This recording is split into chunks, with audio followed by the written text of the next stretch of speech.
babes. I've really loved seeing the kinds of things that you are interested in as I posted in the Crafty Babe Crew group. I would love to kind of address some of your questions with a little crafty chat and kind of a little bit of an update on like my project status and kind of how I stay, I don't stay current. I am always a little bit behind, but just kind of how I keep that process going so that I don't get too far behind. And then I think we're just going to chat a little bit while I trim up some photos. I have printed a replacement from the end of April because I accidentally did something weird with my photos and how they ended up on my template. So I'm just going to go through these. And then also I am printing for May in a little bit of a different format. So my friend and all of our friends, Jessica Upton, she is always coming up with the coolest layouts, and she also scrapbooks in a 6x8 album outside of the pockets, like unpocket pages like me. She loves to do grids too, and she's been printing her photos with like a long border, like almost a long Polaroid size.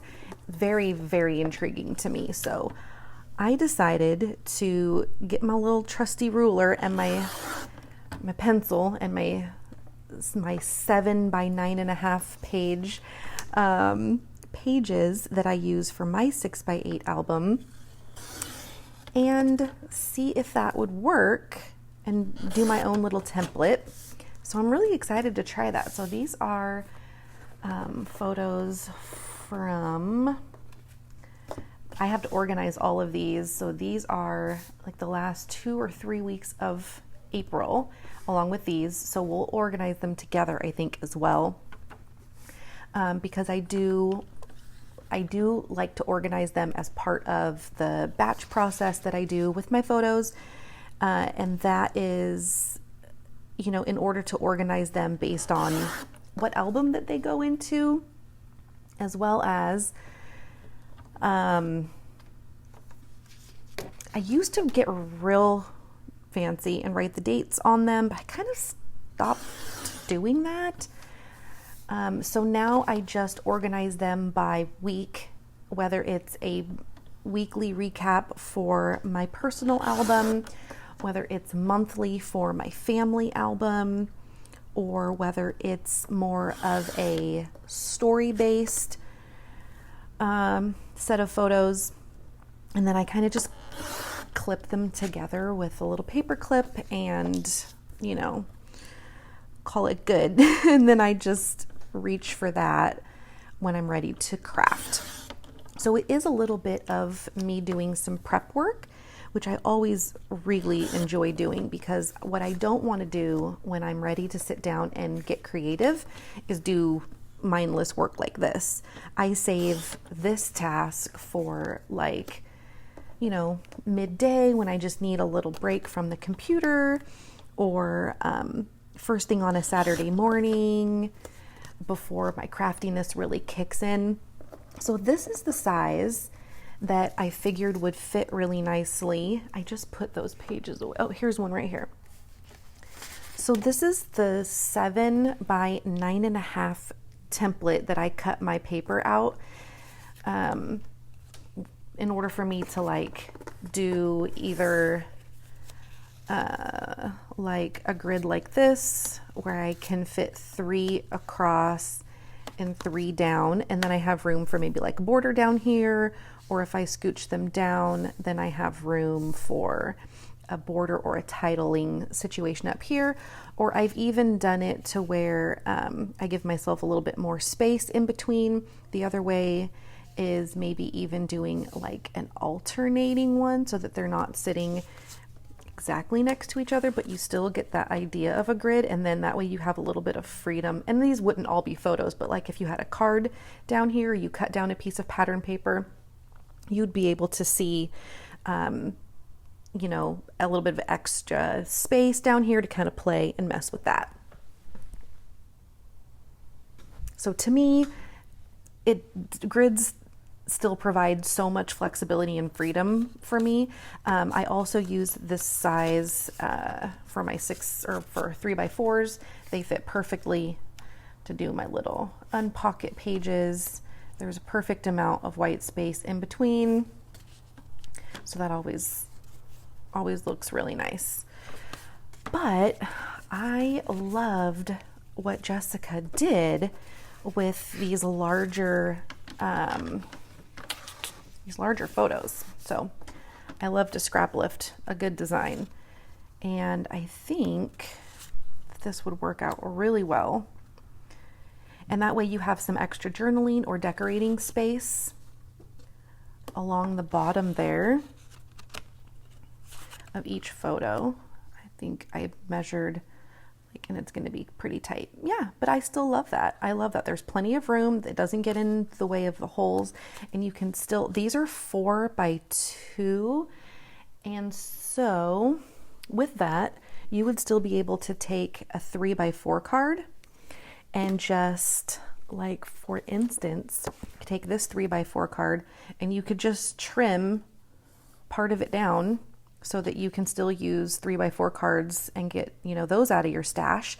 So I'm really excited about this format. I am doing this for my weekly recaps and also my not 10 on 10, because I'm still going to do those. That 10 photos won't fit even on like 2 pages.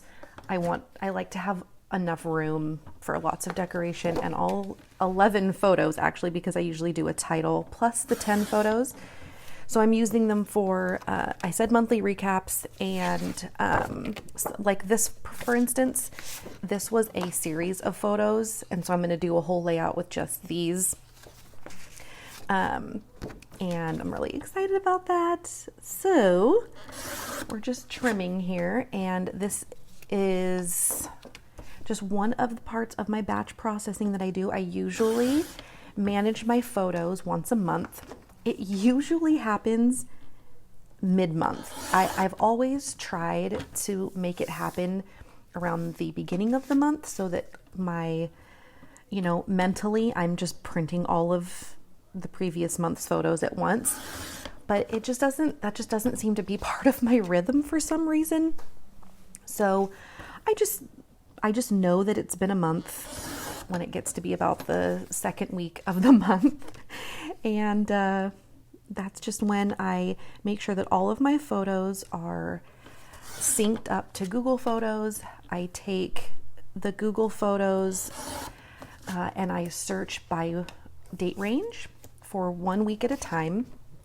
I put all of the photos that have been edited that I want to print, and I put them in a new folder. So I start a new folder within Google Photos,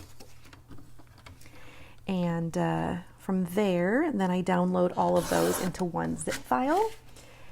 That then gets extracted, and those are the photos that get put into these templates that I make.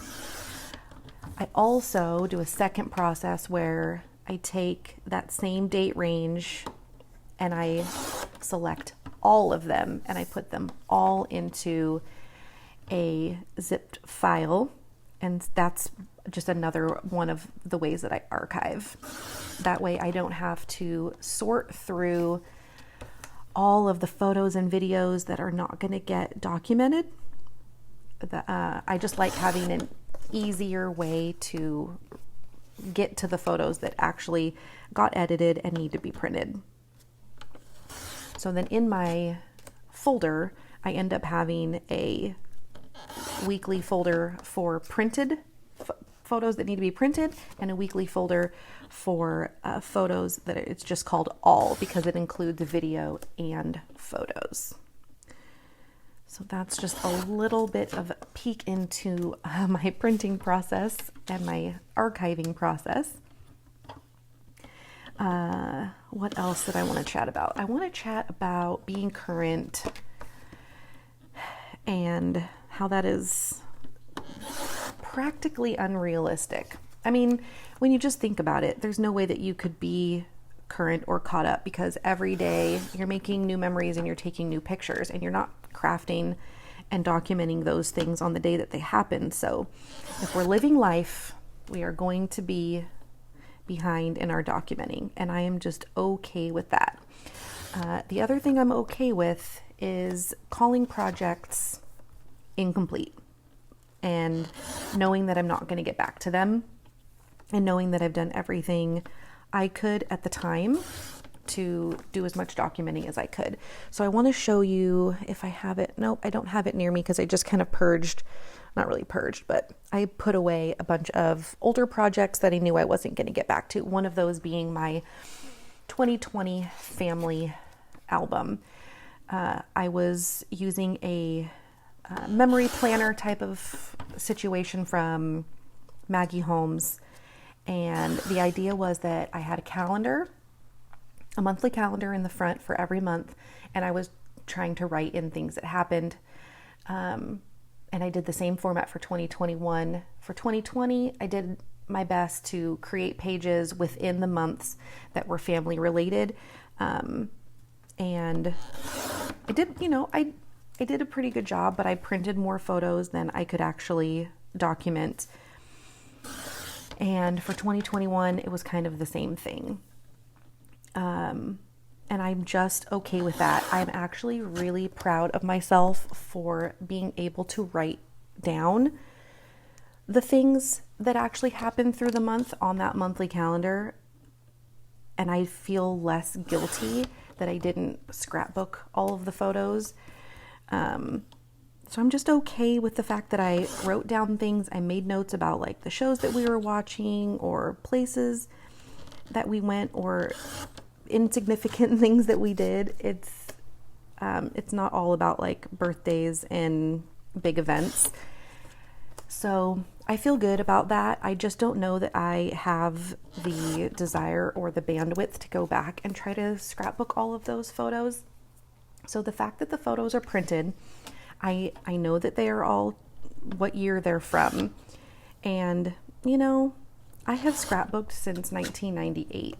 And I have so many scrapbooks of my family and of the boys growing up, and every little detail that we've gone through and done as a family, that if I missed completing a year or two here or there, I am just okay with that. And I don't think that in 45 or 50 years that my family is going to have a conniption or anything, that there's some holes in the memory keeping. I just don't think that I want to stress about that. So at this point, I am leaving them where they are, and I am just calling them complete. And for 2022, I have a much better format that's much easier for me to manage. Let me show you that. I went back to an 8.5 by 11 for family, and I'm doing a monthly spread.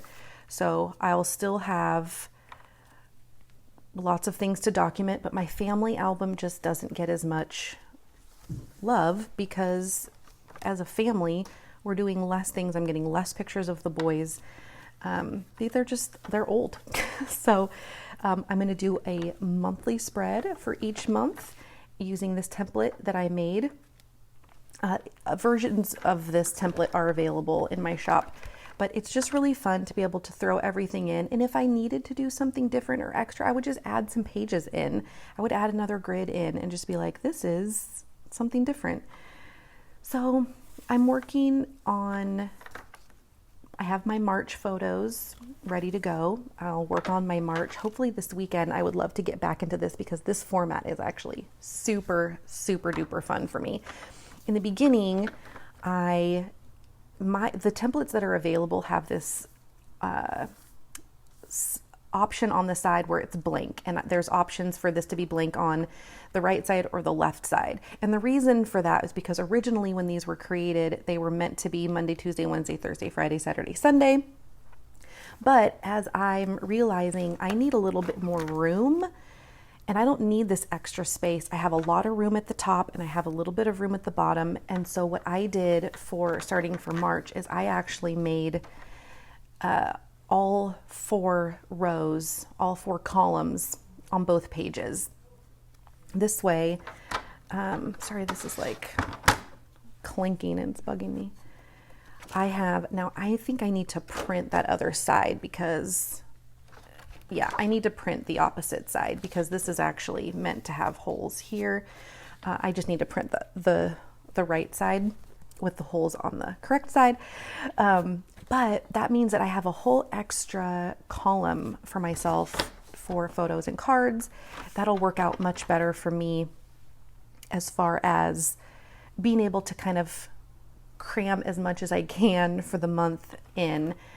Just as an example, I think I have, yeah, my March, and I'll have to cull these photos. I won't be able to include all of these, but so far I have quite a few things that I would consider family photos versus things that are more personal for my personal, like my outfits and the food that I eat and the shows that I watch and stuff like that. So I'm always going to be behind, and I think you guys are too, and that's just kind of how it is. But we can keep current by staying on track as far as having some sort of process for making sure that our photos get printed and a process for making it as easy as possible to not only get them printed, but to get them documented. So for me, that just means having a process that's easy for me. I need things to be as simple as possible. I feel like every time I say that, I just think of Shelby from Steel Magnolias when she's like wants to cut her hair because she's got this little baby running around, and that's just kind of how I feel like I need to live my life. If there's a barrier to getting to a certain point, I will likely not do it. It'll get put off. So I want to be able to make sure I'm making things easy so that they get done. And this printing process works for me. You might have your own that might be perfect for you, but you just got to keep it up and get it done. So what we're going to do after I get all these things chopped up, I'm probably going to not talk you through the organizing part of my photo organizing, but I will potentially do a little bit of a voiceover so that maybe if there's little things here and there that I want to tell you about while I'm doing that I don't miss those opportunities. But it is a little tedious and, probably not something that you need to see me do, putting photos into piles and then me telling you what they're for. So we'll do that. And then what I would love to do after that is take you through creating a brand new page in my 6x8 album and potentially even using this new format size. I'm super duper excited about it. I have 10 on 10 also for both April and May that we could work on. So we'll see. Once I get things organized, it always helps me get familiar with the photos that I have. And when I go through my photos, especially because they're recent, I get energized. I get inspired to get crafty. I get inspired to tell certain stories. So to me, going through your photos, even going through them once a month, really helps to keep that momentum going. And another thing that I love to do while I'm organizing my photos is that if I have like a grouping of photos that I know are going to go together, like for example, this day, or these are family, but let's just say that these 4 pictures were from a day and I wanted them to all go together. I might even take this opportunity to go look through my stash and find some photos or some cards, some cards or some pattern papers that would go with this. That way, that decision is made while I'm touching these. Then that way that decision is made. I can put them all together and I can get them into the box of photos and things that I'm ready to work on. So I actually have this really cute Gen D tray here. I forget what this is called, but it's these flat trays. They're so fun. I'm actually right now keeping current projects in here, like current pages with their respective stuff. Like as I've collected things, I know that I want this to go with this picture, this little card thing, this big photo, and this roller skate. Like, so I know that all of these things are in here and that decision is made. And the same with this little set of photos right here. This is for one of my weekly recaps, and I want to use some florals here, and I wanted them to go with some of these new papers that I printed from, pretty sure this is from Humble and Create. So that kind of thing really helps, so then I don't have to make that decision again. The decision is made, and when I'm ready to have an actual sit down craft session, I can pull this bin out and go, sweet, I'm gonna work on this.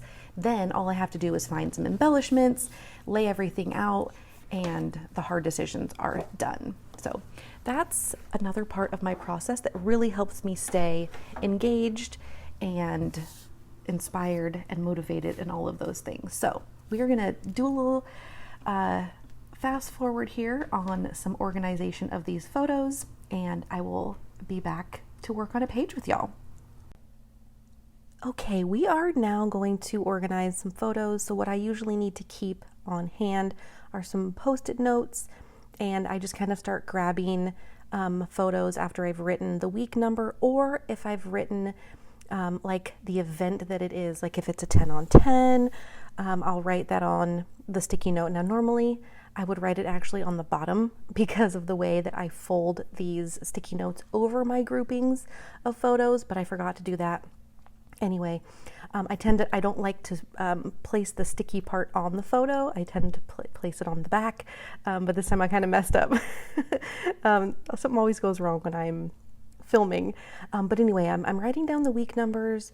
I'm writing down also if it's just family for the month. Like I think one of those was family stuff for April. And now I know which ones are 10 on 10 for each month because I have kept them together.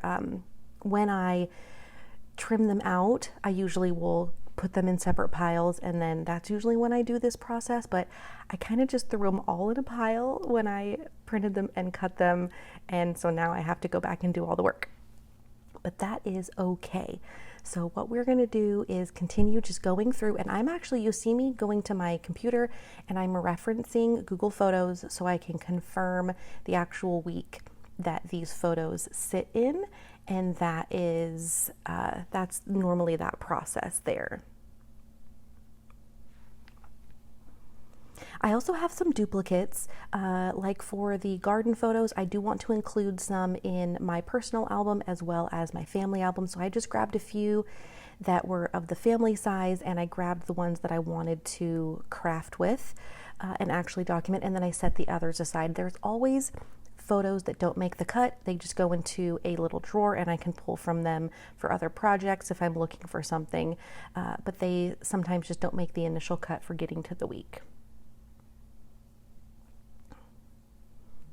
And from here, what you may not see me do right away because I kind of forgot that this was part of the process, I will start to put these into clipped little groups, but what I forgot to do was take out the items or the photos that I actually want to have separate stories of. So a lot of these are going to be just like a recap of the week, but some of them need to be specifically grouped together separately, like they need to kind of be pulled out. So you'll see me here pulling out a few, like these are my hashtag me and my week photos so that I can continue getting those documented, and Marshall is showing me something on his iPad so you get to see that too. And like the garden photos, I wanted to make sure that those were kept. separately. I have some lemon photos and some skating photos that I want to do separate documenting pages about. So I usually will just write the date and what is maybe just what the hashtag is or what the subject is, just so that, you know, in 4 weeks when I finally get to these, I will not forget. And then I'm left with just kind of a pile of random photos for that week. And I usually will try to just do a weekly recap and kind of like just recap the week, honestly. Sometimes it'll be weather, sometimes it'll just be selfies or flowers that I bought, or a picture of one of the kids doing something, or the dog, or my food, or something. But sometimes they don't need to be individual pages. They can just live together with the other things that happened that week. Thank you guys so much for being here, and I'll see you next time.